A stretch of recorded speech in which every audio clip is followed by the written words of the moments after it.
Of course, as soon as I start doing this, people have to walk by.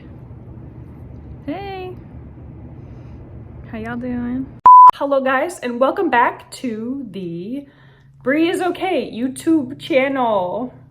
Am I boring you? He's bored already. Last year, I made an embroidered mushroom cardigan, and you guys seem to really like that video. Therefore, it is now time to embark on a new spiritual journey of hyperfixation because I bought hats. You like these hats? You look very beautiful in one. One thing about me is that if it's below 62 degrees outside, I'm wearing a beanie. One, I have very sensitive little baby ears, and if they get cold, I am not having a good time. And number two, I have a genetically tragic hairline. This is where my forehead actually starts, and this is where my widow peak ends. Like, hello? I did dance growing up, and we had to gel our hair back into tight buns, and everybody else looks like a sleek ballerina. Meanwhile, I'm 12 years old. I look like Will Arnett. Hello? Where was I going with that? I bought hats. I've also been seeing a lot of embroidered hats on my timeline, my explore page. I see what you guys are doing, and I want in. Guys, come on, let me into your fun hat club. So I bought 4 beanies with nice, thick, what do you call this little rolled over part? A brim? Nice, thick, chunky brims with maximum space to embroider, right? But actually, I need to do a little bit of planning before I get into this. First, I'm gonna take a picture of each hat and drop it into Procreate so I can do some doodles, different designs, figure out what I wanna put on these hats. Hey, you little work lump. We're gonna start with my best idea first, and then they kind of go downhill from there. You're very tired. This first idea actually comes directly from one of my Pinterest boards. This board has a bunch of tattoo designs on it that I really love, but will probably never get because I have a hard time making decisions that I can't immediately take back. Also, I hate needles. It's this sword covered in vines and flower buds. I like this design specifically because it reminds me of that scene in Lord of the Rings when the bad guy is like, no man can kill me, and homegirl rips off her helmet and is like, Beach, I am no man. I am no man. And that's on feminism. So I've got a rough doodle going on here for reference.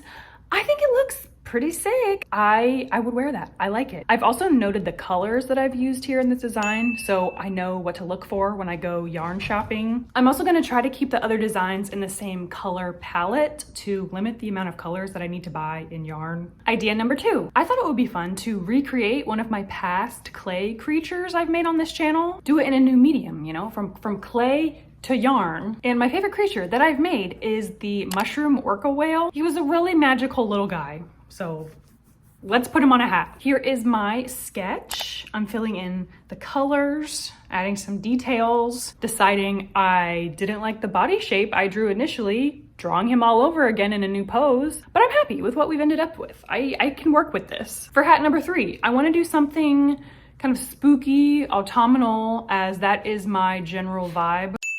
For anyone who's tired of hearing me talk about over the garden wall, over the garden wall, over the garden wall, over the garden wall. Just fast forward like 10 seconds because I am once again here to spew rhetoric about my very niche interest. This is Enoch. He is a character from the show. He's a pumpkin guy. Guys, just, you know, I really wouldn't worry about it. I really like how the colors pop on this black hat. This one could be good. And for hat number 4, it's not that I don't have an idea, it's that I have too many ideas. I don't know what to pick. We really have a spectrum of designs to choose from here, ranging from flying Harry Potter keys, no face from Spirited Away, falling in love with a ghost, an artistic yarn rendering of Van Gogh's Starry Starry Night, which is not in the color palette, and absolutely way too ambitious, but tell me that would not slay on a hat. We have my dog, Odin, wearing a cowboy hat with a little fart bubble leaving his butt with the text Rootin' Tootin' across the bottom. And what do you think of that one? You like that one? But I think a design I would realistically wear the most would be this one. I call it Snail in Earth Hues. I feel like everybody's gonna be mad at me for not choosing the rootin' tootin' cowboy. I'm sorry, I know, but I do like snails. I like turtles. Okay, I have a plan. I have a color palette. I'm gonna go pick out my yarn and then we will get into the hat making. That's a very good chicken muffin. All right, I did have some yarn already from previous craft projects. That was my existing yarn bin. Not a bad selection. I did have to buy some new yarn to fill in the gaps, some of which looks pretty much the same color as what I already had. That's my bad. But I also ordered this product off Amazon. It is an embroidery stabilizer, supposedly water soluble, meaning we should be able to embroider through this fabric and then wash away the excess in water. We'll see about that. I've never used this before. My plan is to cut out a strip of the embroidery stabilizer for each hat, about the thickness of the cuff, so I know how much space I have to work with, and then draw my design onto this fabric. So I have a template to follow with the yarn. Now, it would be super cool and easy if I could just print the designs onto this fabric. That would be great, but I don't have a printer, nor the motivation to locate one and figure out how to use it. So what I'm going to do is adjust the size of the image on my iPad so it fits nicely inside the fabric strip, lock the screen so it doesn't move, and then very lightly outline the design with a sketching pencil. Once I have the basic shape and features, I can darken up all of those lines on the table. Once those are done, I just need to decide what beanie to make first. I think I'm going to save the one I'm most excited for last, in the hopes that my skills improve and I figure out what I'm doing by the time I get to the fourth hat. So I'm going to start with the orca whale. I'm grabbing all of the colors of yarn I highlighted in my drawing. I also have this assorted bag of embroidery floss for small details. I picked out a needle, and I also have one of these threader gadgets that helps thread the yarn through the needle. I have to have one of these, otherwise I go cross-eyed every time I try to thread the needle. Then I'm going to knot one end of the yarn and really just start getting in there, going at it. I'm not really an embroiderer, first of all, let me just say. My experience is very limited, and this will not be highly skilled. I know approximately 2 stitches that I will be using the whole time. Right off the bat, I started getting frustrated with the stabilizer shifting around as I stitched. See how it's kind of like shrunk down? It doesn't look quite right, but I did already have this tiny embroidery hoop from another project. I'm an art goblin. I hoard art supplies. I'm just trying to shove the cuff into that hoop to stabilize the fabric a little bit better. And this helped so much. I don't know why I didn't think to do this initially, because this was really a game changer. The fabric stayed taut, easier to move my hands. Just terrific. 10 out of 10. And I don't know if this is the correct method of finishing a thread, because I didn't look it up, but I just tied a knot with a nearby stitch on the back of the hat and snipped off the excess. Then I promptly broke my threader gadget on the first color. The first hat, this is gonna be a long process.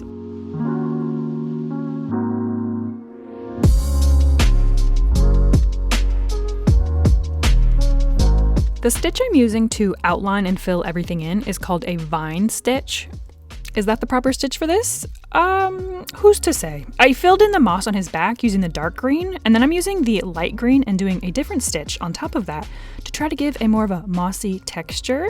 Look at that. Yeah, this is called a French knot. I will leave an actual helpful video down below that details different stitches if you're in the market. But basically the French knot gives you this cute little knot. I did a bunch of those. I think it looks interesting. Now I'm just adding in his signature mushrooms. They're kind of small, so I will be using some of that white embroidery floss to add the spots on top. Now I'm taking the hoop off of the hat. I did try putting it over the other parts of the design, but I couldn't get it to stay. The hat plus the embroidery just made it too thick to stay on, so I will have to finish the stars and the moon without it, which was overall hard and not a good time. But here I am, all finished with the stitching. I wanted to show what the back of these hats look like.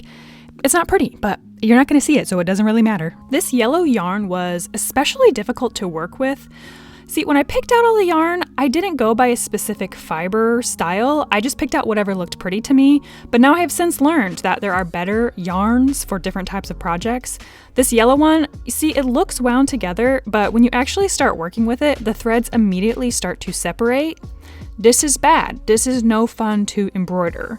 Whereas you look at this red yarn, it's not as squishy, but you can actually see how the threads are woven together. And when I'm messing around with it, it doesn't come apart. This is good yarn. Wish I could tell you what it was called, but I threw away all packaging immediately. Apologies. But now we get to test out the stabilizer magic, which actually worked beautifully. So satisfying. And once it dries, you're all done. Yeah, here I am modeling the finished hat. Yeah, no comment. I really thought I was doing something here. Yeah, she was serving really nothing. Okay, moving on to hat number 2. I went for the pumpkin. I've got my colors picked out here, and we will be starting with the embroidery hoop from the beginning, from here on out.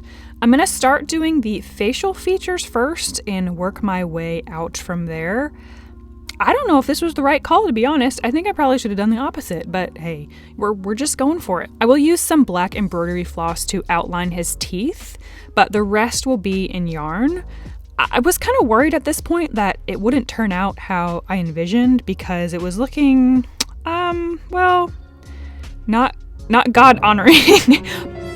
But we're gonna stick with it and just hope for the best.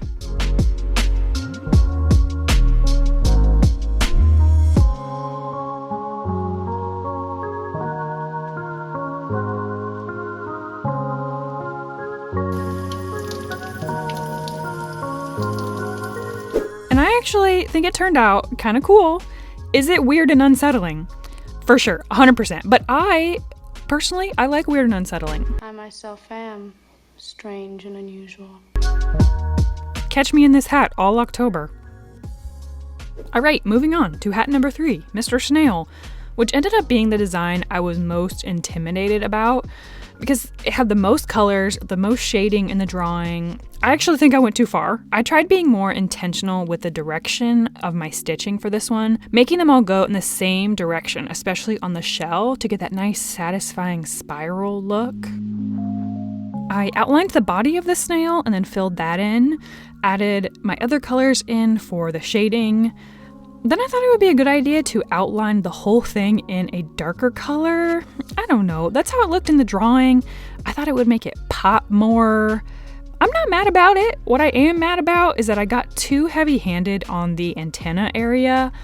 Those got way too thick. It doesn't look right. They look more like cat ears. I'm gonna finish up with the little flowers and foliage, and then we'll give him a widow bath.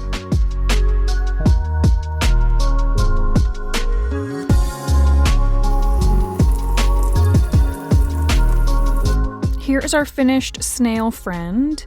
I kind of like it, but I also kind of hate it because of the antenna. I don't know. I'm also too lazy to redo it. So what do you guys think? Is this a flop? Okay, this is my moment. We're on to the last hat. This is the one I want to not mess up the most. The main problem right off the bat is that this design is not condensed into the center of the hoop, right? It's not hamburger, it's hot dog style. So we're gonna have to work around that. I'm gonna use the hoop for the side of the sword that's got more going on, the handle, the leaves, and then we will have to freehand the rest. So let's all join forces, hold hands, pour one out for me that I don't mess this up.